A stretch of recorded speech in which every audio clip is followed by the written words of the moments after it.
Alors, bienvenue dans cette nouvelle vidéo où nous allons vous présenter notre banc machine.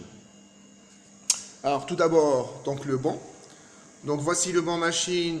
Il est constitué d'un moteur à courant continu et d'un moteur asynchrone de 1,5 kW.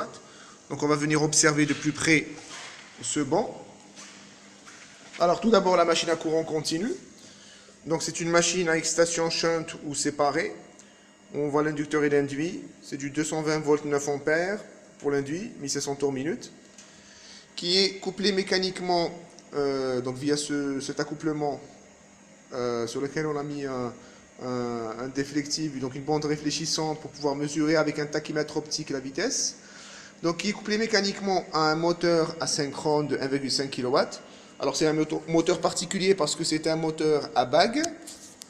Donc, un moteur à bague, c'est un moteur où vous avez les enroulements rotoriques qui sont sortis. Donc là, on a un couplage étoile.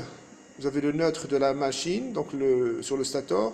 Et on a les trois phases du stator qui sont alimentées par l'onduleur. Donc, le rotor ici est court-circuité sur lui-même. Et puis, on a bien sûr la terre obligatoire. Et nous avons enfin le ventilateur de refroidissement, puisqu'il est censé fonctionner à basse vitesse, donc il ne peut pas être auto-ventilé convenablement.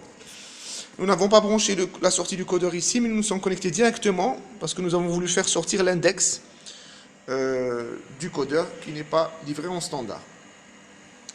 Alors, cette machine peut servir à faire ce qu'on appelle la GADA, donc génératrice asynchrone à double alimentation, ce sera l'objet d'une autre vidéo.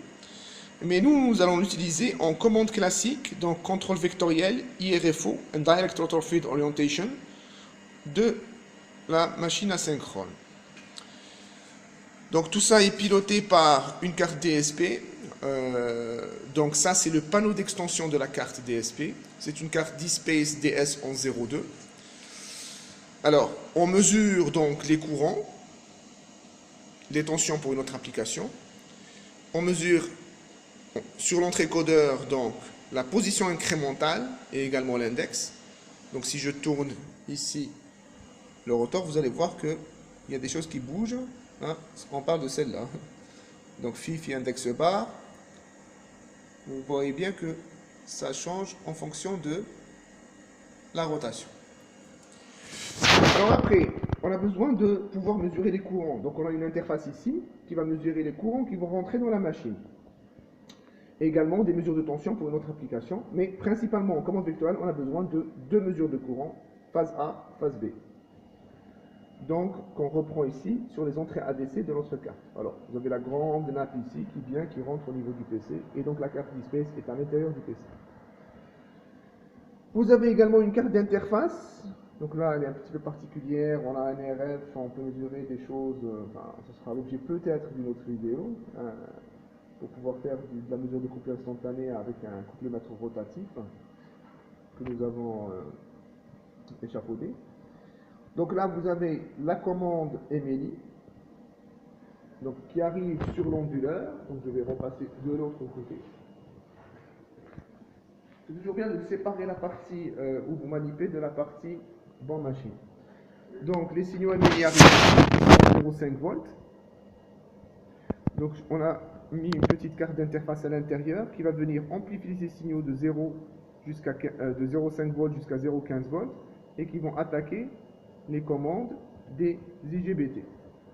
Donc on voit ici les drivers des IGBT, les SKHI en blanc, et au-dessus on voit les IGBT. Donc en fait on en a 4. Le quatrième est un petit peu particulier, c'est juste un bras de hacheur de la machine à courant continu que nous utilisons pour piloter la machine à courant continu dans le cadre d'une autre application GADA. Alors, un onduleur, c'est d'abord 3 entrées triphasées qui viennent d'un alternostat afin de régler la tension du bus continu. Ensuite, donc, vous avez ce bus continu, donc on est relié à l'onduleur. Donc sur le bus continu, il y a 2 capacités. On voit un deuxième onduleur ici. Vous avez les 2 capacités ici derrière qui filtrent la tension du bus. Donc on va venir régler cette tension du bus tout à l'heure.